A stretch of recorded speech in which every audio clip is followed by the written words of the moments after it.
I just lost $1 million by Graham Stephan. Okay, let's react. So I f***ed up. Recently, you might have seen a clip of me titled, I lost huge money on Robinhood, which wound up getting over 11 million views. And I hate to say it, but looking back, that entire clip aged horribly. In fact, watching that has caused me to look back throughout my other financial mishaps to the point where if I could talk about them openly and help one person not make those same mistakes that I made, this video will be 100% worth it. Seriously, in a way, it's cost me about $1 million just to... How have you lost $1 million on this stock? You literally could have bought at any point in time and made money. So how is that even? This is I can already tell this is going to be. I'm probably going to roast this guy alive.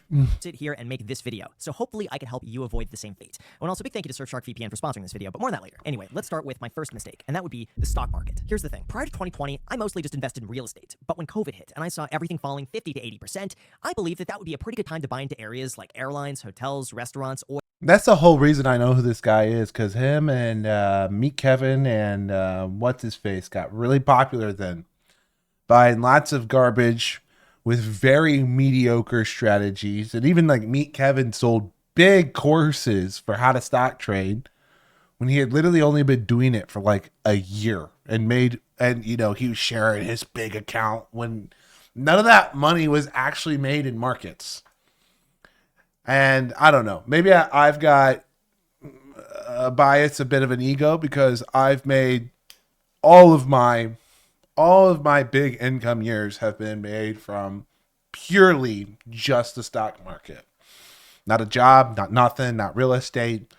And so I just feel like you got a different level of expertise, and that's truly how you made your money. And you're just a grifter if you're one of these real estate guys that's suddenly pretending that you're a stock market expert.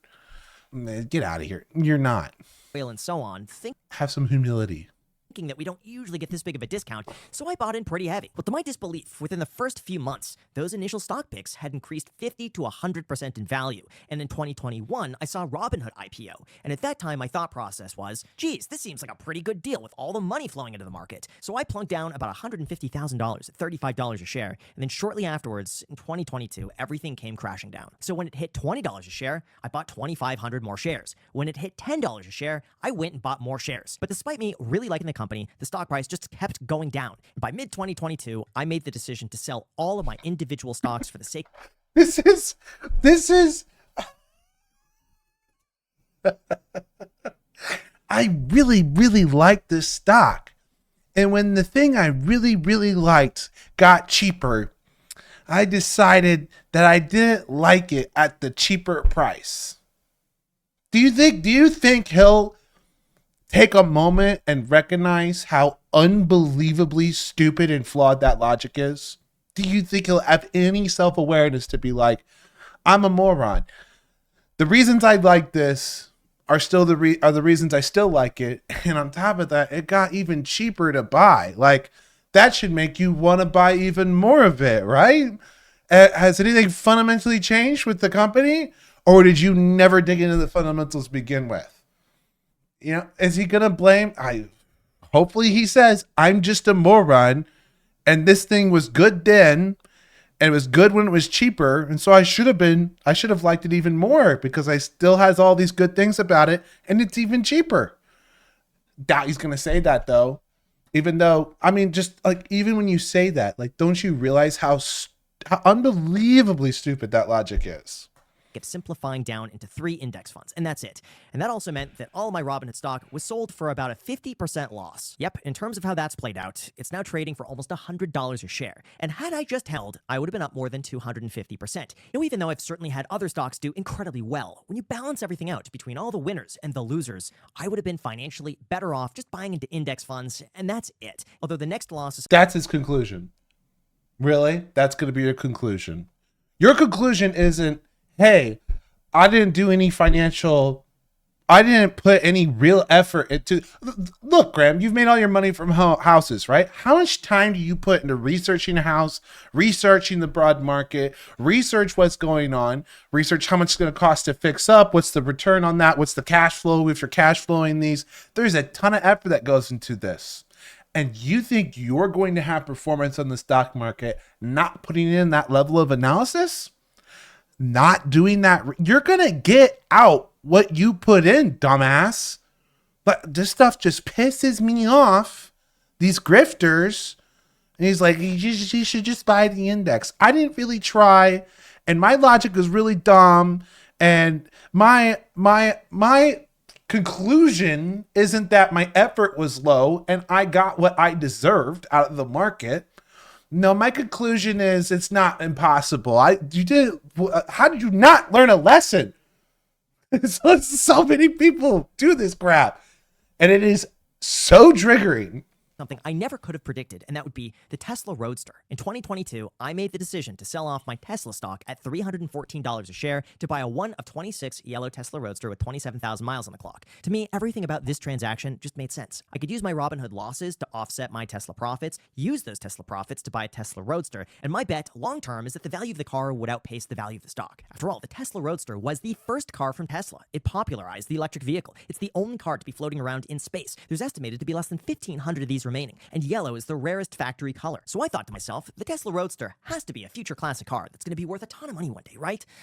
Wrong. Within a few months of one day, right? Do you think, yeah, one day. Why would it outpace the stock price? So what? You're going to hold it. I mean, how long does it take a car to become a classic car? 30 years, 40 years? You don't think you're going to outpace that appreciation from an asset that's usually a depreciating asset over that type of time span? I mean, the market's given what? Like, it's probably 16,000% over a 30-year time frame. That's probably lower than what it's actually given if you include dividends and stuff. What kind of dumbass logic is that? You're the math guy, right? Come on, Graham, you got 1 million followers. You can't do some napkin math and figure this shit out? Okay, I should calm down. buying the car, Elon Musk purchased Twitter. He became a little controversial, and all of a sudden, a glut of Tesla Roadsters started flooding the market. I hate to say it, but I've lost, at minimum, $30,000 on this car. And to make matters even worse, I've only driven it 500 miles over 3 years, while also spending over $10,000 in repairs and maintenance to replace some items that have just worn out on the car over time. Needless to say, as a car, it's a blast to drive. But as an investment, unless these one day sell for $250,000 to $500,000, I'm going to take a loss at roughly so far $80 a mile for what I've driven it. But hey, if you're curious how much I would have made putting my money in just about anything other than the car, here you go. He does all this hindsight math, but he won't do that when he actually takes these investments. Won't do any of that level of analysis. His decisions with his money don't have any of this type of hindsight, don't have even a slightly the same equivalent of effort that probably put into making this goddamn video. But you get out what you put in the markets, guys. Okay? You can't just willy-nilly throw money around and think that you're gonna make a killing. And so if you put in this minimal low IQ effort, it's not even low IQ, it's just not hard, you're just not taking it seriously. If you treat handling your investments like you did managing your YouTube channel, brother, you would get more out of it. I guarantee it. You're a smart guy. Why are you operating so dumb? Oh, and by the way, since I don't drive this car enough, if you want to make me a serious offer to buy it from me, I'll link to all the information down below in the description. Maybe it's going to be one of those moments where as soon as I sell it, the value is going to skyrocket. With my luck, that's what's going to happen. Anyway, in terms of me losing even more money, and hopefully you not falling into the same mistakes. I'll tell you what, if you got any other stocks that you like, that have gotten cheaper, message me, Graham. I'll buy them at a discount from you. Here's something that will apply to everybody, and that would be paying taxes. In Not gonna lie, I don't care about any of this tax stuff, nor do I know much about that because I got a guy who does that. Well, I mean, I know some things, but not enough for me to actually talking about a YouTube video, which is, maybe something these real estate guys should think about when they also make stock videos. Out. And two, when I talk about something, it helps to have actually used it myself. But when it comes to cryptocurrency, unfortunately, I've lost way more than I would like to admit. See, for the last 8 years, I've been buying a small amount of Bitcoin and Ethereum on a regular basis, and over time, that grew to like 2 to 3% of my portfolio. At first, I didn't think much of it, but over time, I thought that it would be a good idea to spread it out throughout various exchanges just to be able to see what they were like and see if I enjoyed them.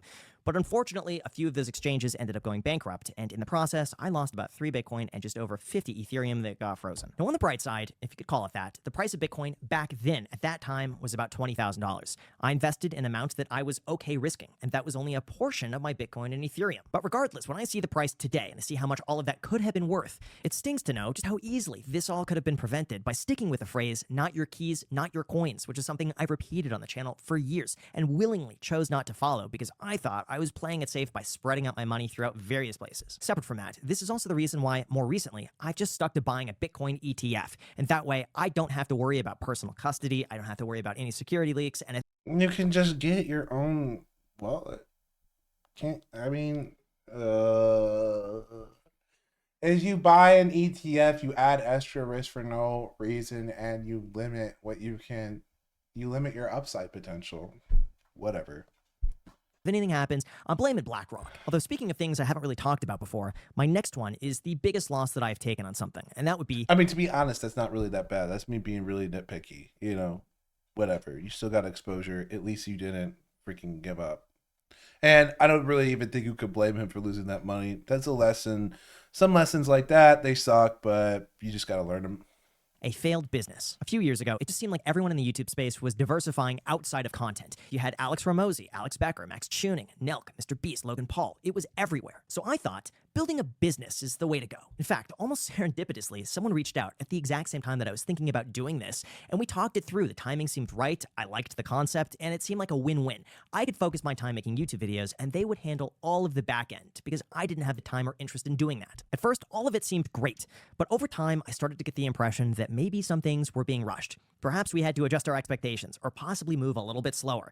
And at that point, I just wanted to take a pause on the whole thing. But I also thought to myself, Graham, you're such a control freak. Why do you have to micromanage everybody? Just delegate and trust the people who you trust. So I let it be. However, not even 6 months later, it became very apparent that both of us had very different expectations from what we wanted and what we expected from the future. So by the time we amicably cut ties, I was out about $250,000, all because I wasn't happy and totally satisfied with the direction it was heading. That one was a very difficult chapter to close, but you know what? I kept my word to the other person. There are zero hard feelings. I blame myself for not being as involved as I should have been, and I did what I thought was best for the future because I didn't want to be tied to something I didn't wholeheartedly believe in and want to stand behind. Ultimately, this taught me that unless you're actively involved in every aspect of the business and see it through 100% from start to finish, it's not worth pursuing. Ever since that point, I've only worked within the opportunities. I mean, that feels like you should have a big long-term vision when you sit down and create a business, right?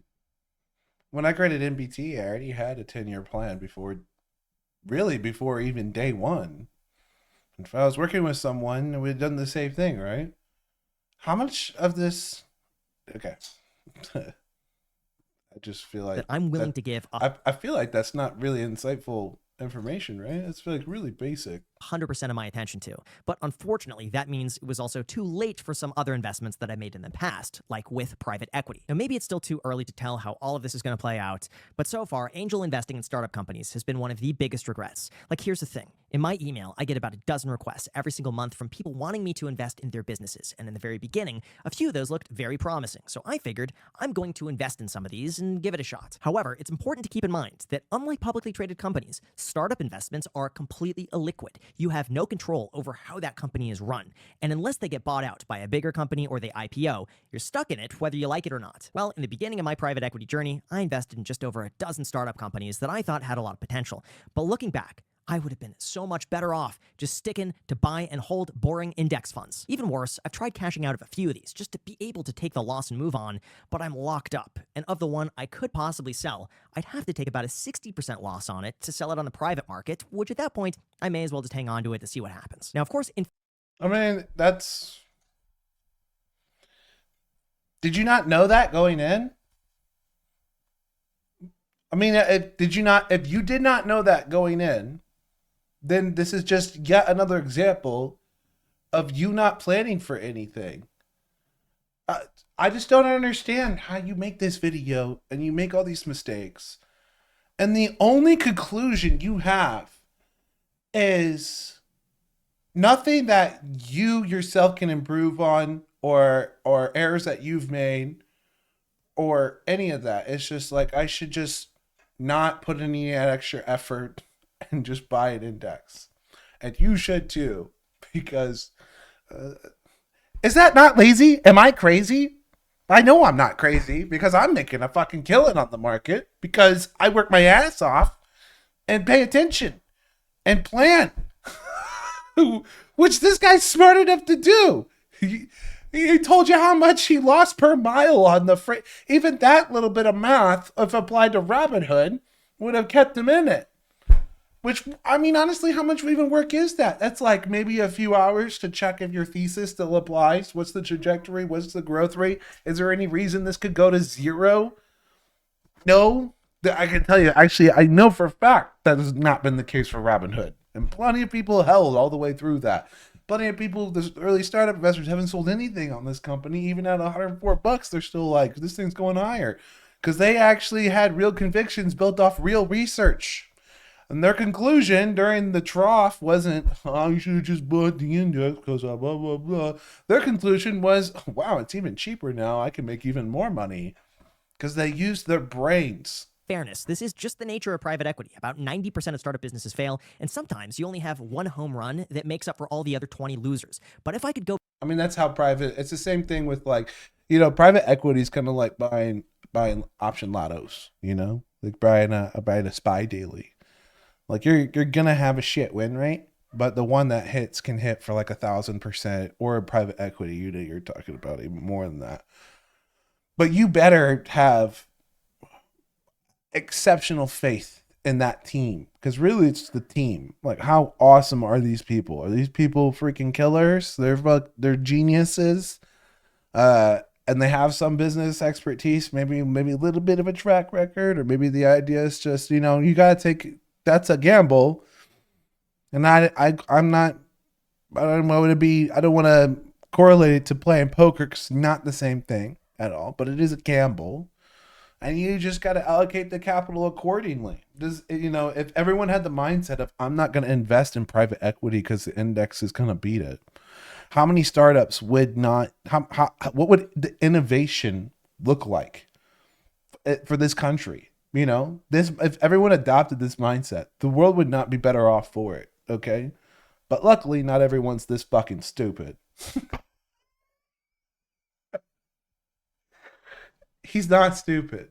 To be clear, this guy is clearly not stupid. He's just acting stupid. Back and do it all over again, I would just be sticking with... And not acting as like he's acting like he's an idiot. No, he's just doing dumb things. Unconsciously doing dumb things. He's not acting with intent. Like most people who are like, oh, trading's not possible. You can't beat the index. The effort you put in is what you get out. And it's just clear this guy's not putting any effort into these things, so he's not getting anything out of it. Boring, basic index funds. I would be so much better off. I wish I could, but you know what? Lesson learned. I can't watch any more of this. This is just a dumb conclusion, man. You gotta use your head, okay? We're done. I'm triggered. Follow for more React videos.